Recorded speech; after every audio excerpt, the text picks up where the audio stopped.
दिल्ली शासन के रूप में हिंदू धर्म, पेरियार एवं उनके राष्ट्रीय प्रश्न।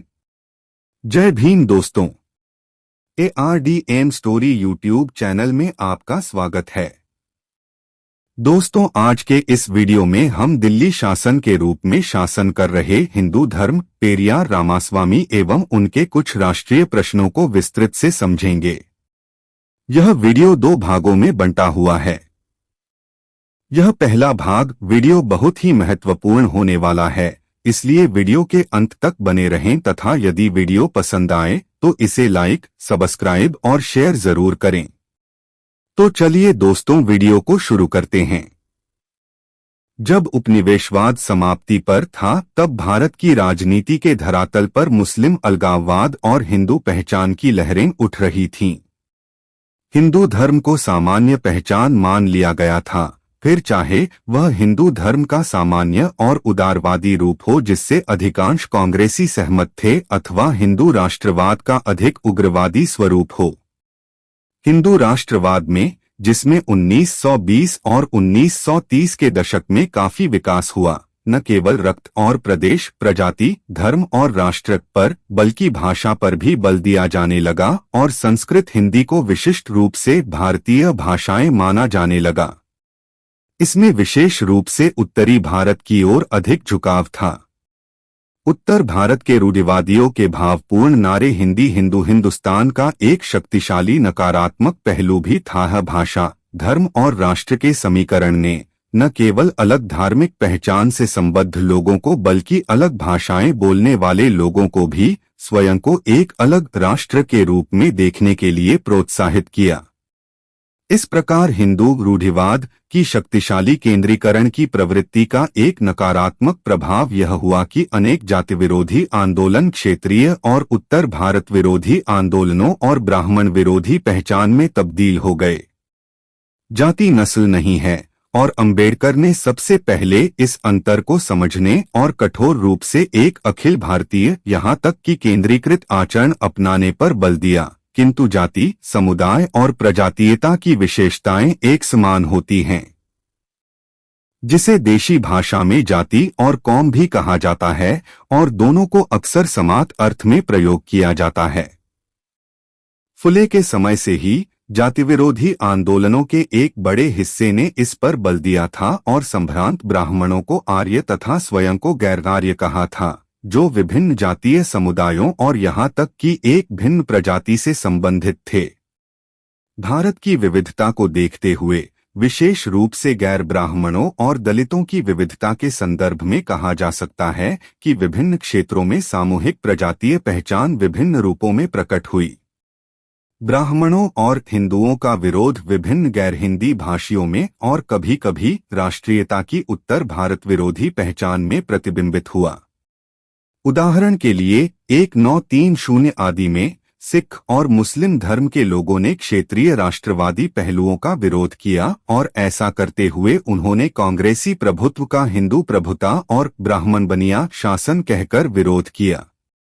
विरोधियों के जातिवादी संलाप ने उन्हें गैर ब्राह्मण और दलित आंदोलनों से जोड़ने में मदद की और संभवतया इसी ने उस समय के गठबंधनों के निर्माण को ठोस आधार दिया। उदाहरण के लिए 1930 के दशक में पंजाब के मंगू राम ने यूनियनिस्ट पार्टी से और बंगाल के नामशूदरों ने कृषक प्रजा पार्टी से गठबंधन कर लिया। इसी समय उत्तर भारत में बढ़ रहा तीव्र हिंदू मुस्लिम विरोध दूसरे प्रदेशों में भी फैलने लगा और क्षेत्रीय विभाजन तथा स्वायत्तता की मांग उठने लगी। 1940 के दशक के अंतिम दौर में पाकिस्तान के लिए उठा आंदोलन द्राविडिस्तान की मांग को उकसाने लगा और देश के दूसरे भागों में भी ऐसी ही प्रवृत्तियां देखी जाने लगीं। हिंदू धर्म का विरोध कदाचित एक जटिल उत्तर भारत विरोधी और केंद्र विरोधी आंदोलन का रूप ले रहा था। इस प्रक्रिया को तमिलनाडु में हुई घटनाओं से समझा जा सकता है। यहाँ का समाज पूर्ण रूप से स्वतंत्र द्रविड़ भाषियों का समाज था, जिसका उपमहाद्वीप के दक्षिणी केंद्र के रूप में एक लंबा इतिहास था। यह क्षेत्र अब तक न केवल उत्तरी क्षेत्रवासियों से अपराजित रहा था बल्कि एक स्वाधीन साम्राज्य का केंद्र रहा था जिसका विस्तार दूसरे देशों में भी था और दक्षिणी प्रदेशों के संबंध उत्तर पश्चिमी एशियाई क्षेत्रों से संबंधों के विपरीत दक्षिण पूर्वी एशिया के देशों तक फैले हुए थे। यहाँ 19वीं शताब्दी के उत्तरार्ध से ब्राह्मण विरोधियों ने लोगों के मन में यह दावा कूट-कूट कर भर दिया गया था कि वे इस क्षेत्र के गैरआर्य प्रजातियों के मूल निवासी थे। इसने प्राचीन तमिल समाज को आदर्श रूप में प्रस्तुत किया, शैववाद या शैव सिद्धांत दर्शन को देशी यहाँ तक कि गैर हिंदू धर्म के रूप में स्थापित किया। इसी कारण एक अलग द्राविडियन पहचान का दावा किया गया और 1940 तथा 1950 के दशक में इसी के आधार पर तमिल राष्ट्रवाद की स्थापना हुई। तमिलनाडु का प्रथम जाति विरोधी आंदोलन विशेष रूप से प्रजातीय प्रकार का नहीं था, बल्कि यह धार्मिक प्रकार का था और इसका नेतृत्व एक दलित पेरियार सिद्धा चिकित्सक पंडित आयोथी थास ने किया था। सदी के मोड़ पर उन्होंने शाक्य बौद्ध समाज या साउथ इंडियन बुद्धिस्ट लीग की स्थापना की, जो प्रमुख रूप से दलितों पर आधारित थी, किंतु इसमें अन्य जाति वर्गों के कई बुद्धिजीवी भी शामिल थे। अनेक संदर्भों में यह आंदोलन अंबेडकर के बौद्धवाद का पूर्ववर्ती था। आयोधी थास ने प्राचीन भारत को बौद्ध भारत कहा। फुले के समान उनका मानना था कि प्राचीन भारत एक मौलिक, शांतिपूर्ण और समृद्ध समाज था, जिसे आर्यों ने पूर्ण रूप से पराजित करके उस पर विजय हासिल की और अपने ब्राह्मणवादी आदर्श और जाति व्यवस्था के सिद्धांत उन पर थोप दिए।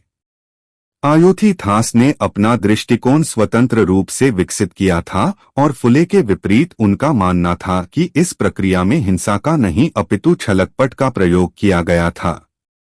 उनके अनुसार तमिलनाडु के दलित जातिविहीन भारतीय या जातिविहीन तमिल थे, जो बुद्ध के गणक शाक्यों के वंशज थे। तमिलनाडु में 1920 के दशक में उठे गैर ब्राह्मण आंदोलन ने तथापि आयोथी थास के योगदानों को महत्व नहीं दिया। यह आंदोलन महाराष्ट्र की तुलना में संभ्रांत वर्ग पर अधिक आधारित था, जिसमें तेलुगु और मलयालम भाषी क्षेत्रों के अपेक्षाकृत अधिक उच्च जाति के वेलाल और अन्य गैर ब्राह्मण जमींदार और व्यावसायिक शामिल थे, जिन्होंने कोई जन आंदोलन खड़ा किए बिना ब्राह्मणों से अपने बल पर मुकाबला किया। देखें इर्शिक 1969, गीथा एवं राजादुरई भी देखें। उनका राजनीतिक दल साउथ इंडियन लिबरल एसोसिएशन 1920 के दशक में भारत की विधान परिषद में सबसे अधिक सफल गैर ब्राह्मण दल था। परंतु 1920 के दशक में एक नया उग्रवादी जनसमर्थित आंदोलन उठ खड़ा हुआ।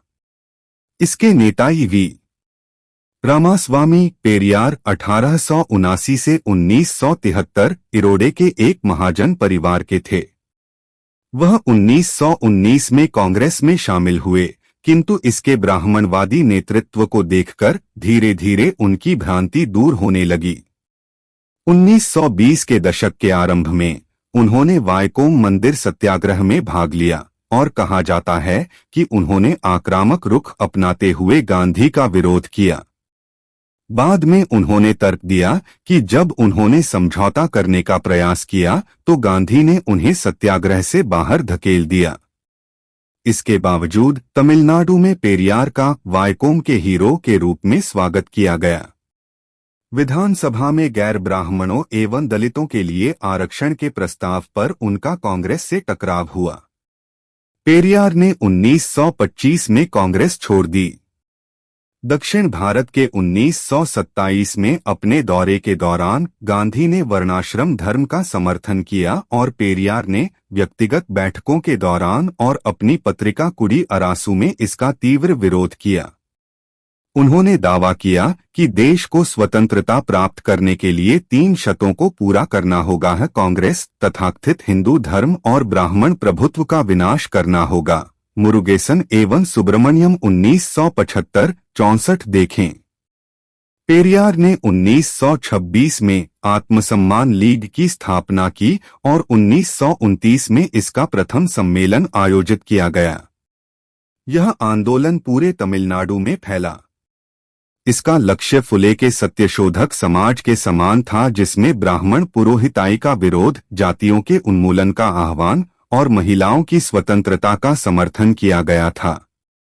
उन्होंने सभी धर्मों का फुले से अधिक विरोध किया और नास्तिकतावाद का समर्थन किया जो गैर ब्राह्मण संभ्रांतों के संशोधित शैववाद के विपरीत था। है कोई ईश्वर नहीं है, कोई ईश्वर नहीं है, कोई ईश्वर है ही नहीं। वह जिसने ईश्वर की रचना की मूर्ख है, वह जिसने ईश्वर का प्रचार किया नीच है, वह जो ईश्वर की पूजा करता है असभ्य और गंवार है। फुले के आस्तिकवाद और पेरियार के नास्तिकवाद के द्वंद्व को एक प्रकार से केरल जैसे एक छोटे राज्य में दोहराया गया, जहां नारायण स्वामी गुरु के एक धर्म एक जाति एक ईश्वर के सिद्धांत का उनके नास्तिक शिष्य अयप्पन ने मानव जाति के लिए ना कोई धर्म ना कोई जाति और ना कोई ईश्वर का नारा देकर विरोध किया। आत्मसम्मान आंदोलन के उग्रवादी राष्ट्रवाद ने उस समय के अनेक लोगों को प्रेरित किया, जिनमें एक कवि भारतीदासन भी थे, जिन्होंने अपना प्रथम कविता संग्रह 1938 में प्रकाशित किया, जिसमें स्वर्णयुग की ओर लौट जाने का धार्मिक पुनरुत्थानवादी आह्वान नहीं था, बल्कि एक स्वायत्तशासी आधुनिकता की प्रेरणा थी। क्या महिलाओं के अधिकारों को अस्वीकार करना महानता है या महिलाओं की प्रगति का समर्थन करना महानता है? क्या महिलाओं का प्रेम की खातिर विवाह करना सही है या बाल विवाह करके उन्हें मार देना सही है? क्या इस पतन में भी वेदों ईश्वर पर विश्वास करना सही है या इस धरा पर समाजवाद की स्थापना करना सही है? क्या हम ऐसे ही विभाजित होकर जीते रहेंगे या हम कभी अपने आत्मसम्मान के लिए उठ खड़े होंगे? इर्शिक 1986 224 से 25 में उद्धृत। भारत दासन का समाजवाद 1930 के दशक में एक नए उग्रवाद और जाति विरोध तथा वर्ग संबंधी प्रकरणों की एक अस्थायी प्रक्रिया को प्रतिबिंबित करता है। एक ओर पेरियार का समानतावाद, जाति विरोधी उग्रवाद और नास्तिकवाद, जिन्हें शक्तिशाली तमिल भाषणों में अभिव्यक्त किया जा रहा था, निम्न श्रेणियों के लड़ाके युवाओं को अपनी ओर आकर्षित कर रहा था और पुराने गैर ब्राह्मण आंदोलन को नया जीवन दे रहा था और इसे उग्र सुधारवादी का स्वरूप प्रदान कर रहा था।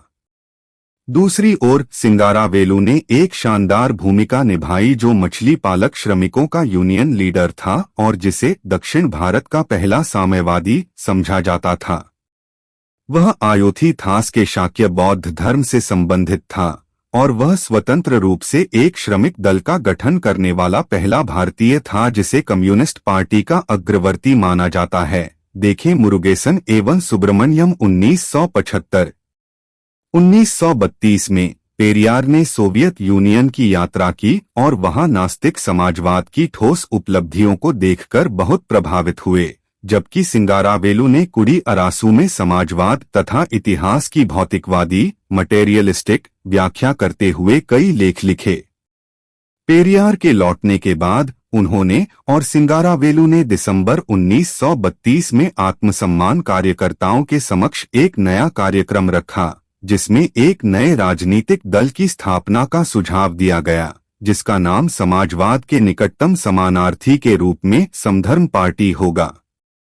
दूसरा भाग देखने के लिए सबसे पहले इस वीडियो को लाइक, सब्सक्राइब और शेयर करें तथा कमेंट में अपनी पहचान जरूर दें।